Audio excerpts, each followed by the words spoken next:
Karina here again with the next installment in the Prepify Spotlight series, and I'm very excited to be here with a successful entrepreneur, Noah Ready-Campbell. So thank you for joining us, or me joining you. Of course, thank you. Absolutely. So what we like to do with the Prepify Spotlight series is talk a little bit about your college experience.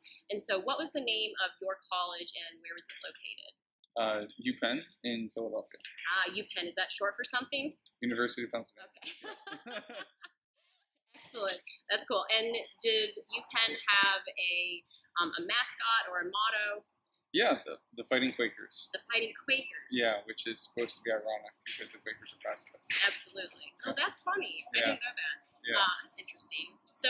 And it was a Quaker school when it was founded. And it was founded by Ben Franklin.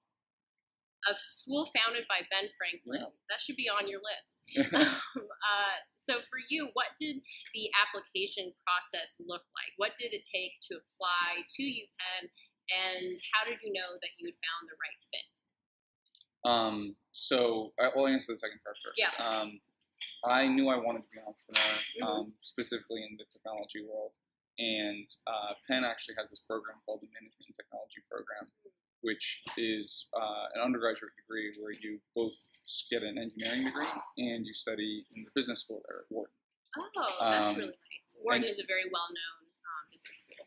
And I said, hey, it's perfect. Like, I want to understand the business side of things and I want to understand engineering. So it was actually, it seemed like the perfect opportunity for me. And academically, I got a ton out of it. I studied computer science there. I also got a master's in computer science. Oh, interesting. Did you do a 5-year program where you did an undergraduate degree and the master's, or was that a separate degree that you did?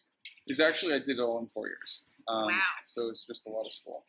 Jeez, that's very interesting. A lot of folks that have done the combined undergraduate master's have heard of being a 5-year, but a 4-year, did that include courses over the summer period? Yep, yeah, exactly. Yeah, I did one summer. Yeah. Not bad. So, top choice for me because of the academic focus.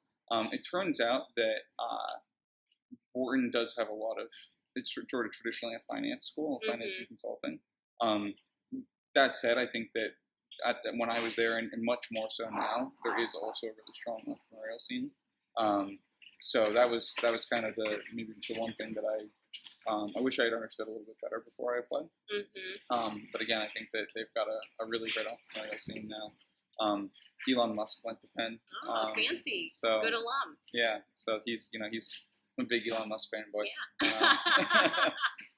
That's great. So I think that there's starting to be more of a community of people who want to do tech and entrepreneurship. Okay. And how would you describe the school in general? So not just the program that you did, but if somebody perhaps not looking to go into engineering, but was just looking at the University of Pennsylvania. So there are, I think, 4 undergraduate schools. The College of Arts and Sciences, which is the biggest, the engineering school, the business school, and the nursing school.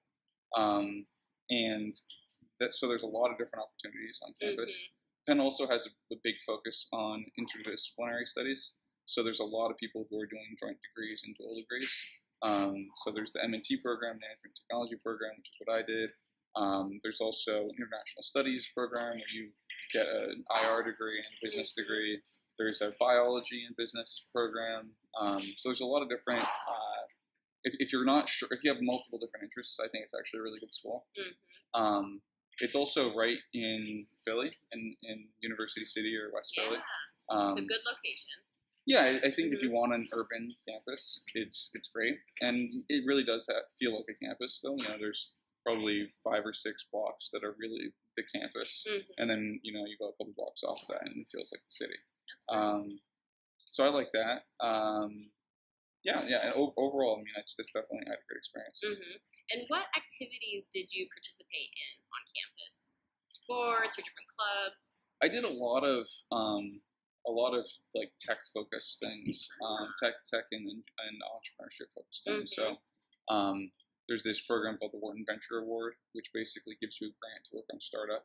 Wow. So I did that when I was in school. I was a blog widget. It was back in 2005, probably. That's awesome.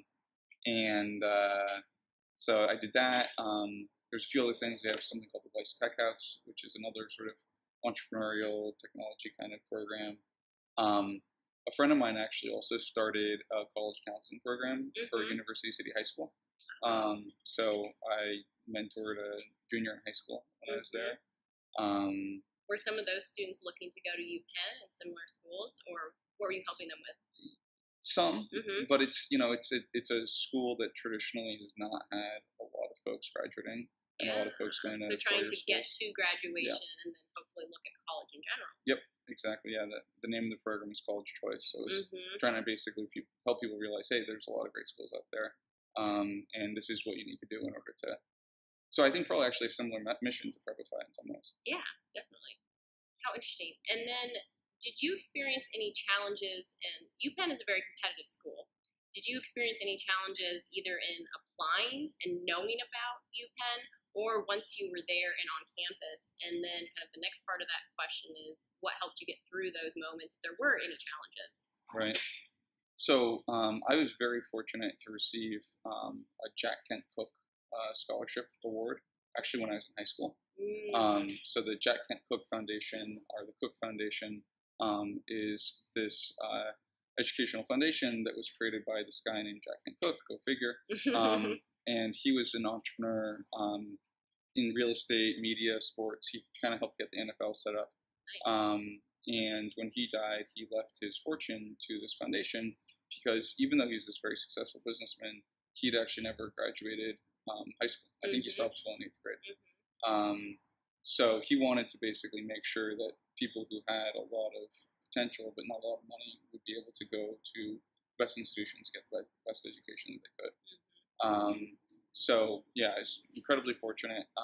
The scholarships can be really, really significant, like $100,000, $200,000, even $300,000 over the course of your high school, your college, your graduate school. So definitely, I think something that everybody should look into.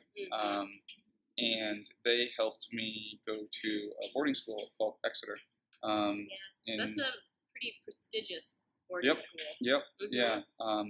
And that was a big adjustment, I would say. So I went to a public high school my freshman year, and then Exeter starting my sophomore year. That was tough. Just because of what you would expect. It's you're away from home for the first time. Educationally, it's very, very rigorous. You're surrounded by all these really smart people. But the good thing about it was that actually transitioning to Penn was not so bad. Because I think I kind of had gone through the shock going to boarding school along many different dimensions. So that, and Exeter helped me understand what different colleges were out there. They've got a great college counseling program. They give you a lot of support through the process. So yeah, I think that was kind of how I got to Penn and how I understood it. As a Cooke Scholar, did they help you to apply to Exeter, or was that you'd made the decision and then they supported it? I think it was a decision that I made more, but they definitely were very supportive. There was another student in my year who was also a Cooke Scholar at Exeter, a couple more a few years below. So yeah. Wow, that's tremendous. And I've heard of the Cooke Foundation. So in addition to supporting young scholars, they have an award for colleges and universities that support economic diversity. So they look at it in terms of the number of students who receive Pell Grants, and they actually give annually, I believe it's $1 million award to schools that are both competitive and economically diverse. So cool. they do a lot at different levels. So it's very interesting to hear that that's part of your story. Yeah. And they also have an undergraduate transfer program. So if you're in a two-year college right now, then you can apply and you can get a transfer scholarship to help you go. And they also have a graduate program too. So if you want to do a master's. So yeah, a lot of really good opportunities out there. There's so many things like that where if you know, but otherwise these opportunities can just pass you by. So how did you find out about the Cooke Scholar program? So I actually went to CTY. Which is it's nerd camp. Basically. Oh, I wish I had known about that. So it's a little bit more in the East Coast, but it stands for the Center for Talented Youth. It's a program run by Johns Hopkins. And so basically it's a summer program for kids in middle school and beginning of high school. And you go and you take class for a summer. And when my parents signed me up for that, I was like, no way. This is summer break. You cannot don't infringe on my freedom. Exactly. But it ended up being an amazing experience. And I think that the Cooke Foundation also has a relationship with CTY, or they did at least, this was like 15 years ago or something. And that was kind of how I got connected. That's awesome. And then there's similar programs too. There's one in the Southeast called Talent Initiation Program, I think, TIP. And I think there's a few other opportunities. So it depends on sort of where you are, but CTY is the one I did. Excellent. So you went from public high school to Exeter and then to UPenn. And what has that college degree meant for you? So I think that the degree, finding the right institution and the right degree does help. It, helps open doors. It helps, sort of flag your resume. But it's not the most important thing. I think that what you actually learn at the school is obviously much more important. And the sort of general, there's like this hard skills you learn, and then there's also the soft skills. Absolutely. Perseverance, and just knowing what you want, that kind of stuff. And I think that I got a lot out of it, and on both, they're fairly all across all dimensions. Where there's Penn is a school that people know in the Valley. My first job was at Google, where I was an associate. I feel like I've heard of that. So I think it definitely helped there. And then I started a company after that. It was called Twice, which was an online secondhand clothing store. Which actually I started because when I was at Exeter, they had a dress code where you needed to wear a button-down shirt and tie every day. Yeah, I've heard about. And I got most of my clothing at Salvation Army and Goodwill. So I knew there were all these great deals out there if you knew where to look. So that was kind of how I got the idea, and then started that company right after I joined Google. This was in 2012. Raised a little over $20 million for it, and then sold it in 2015, about 2 years ago, to eBay. That's a big deal. To start your own company and then also to grow it. How many employees did you have at your peak? Overall, we had a big headcount. So we had a big staff to help process all the clothing and everything. So we had, I think, over 200 employees. Wow. And so it's a lot of learning for me, but incredible experience. Yep, and I will share that I actually purchased clothing on Twice, so I can vouch for how awesome it was. But then the acquisition occurred, and then what came next for you? So I took some time off, traveled a little bit, went back home for a bit. Starting a company is a pretty intense experience, so it was good to decompress and sort of take a break. And then I started to think about what I was excited about next. And my dad was a contractor when I was growing up. So I used to have to work for him in high school, a little bit in college. And I found myself kind of getting pulled back to construction. But at the same time, I was actually really excited about this, all this new technology that's coming out, in particular robotics. So for the last year or so now, I've been kind of developing this idea around construction and robotics, and we're still figuring things out, so I can't talk about it too much. Well, it's certainly an interesting area, and to bring the experience that you've had growing and then ultimately selling a successful company, I think whatever it is that you do work on, I feel like it's got some great kind of experience behind it. Yeah, thank you. That's great. And when you think back to young Noah applying to college and thinking about that, as well as how you made the most of your time on campus, what advice would you give to someone who is kind of on that journey?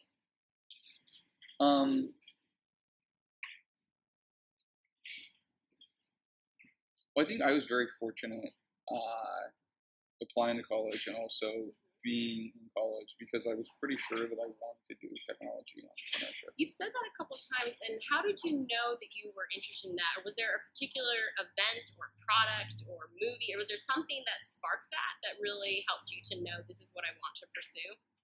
I think it was actually just reading biographies in middle school. We had these, I don't even remember which teacher, but I had, every year somehow we had to read a biography, and I found myself gravitating toward biographies of people like Thomas Edison and the Wright brothers and people like that. So that was kind of the first clue for me. Gotcha. And then, sort of followed that interest and found myself reading the Wall Street Journal when I was 13, and my parents were like, "Well, this is weird." Give that back. Yeah, right.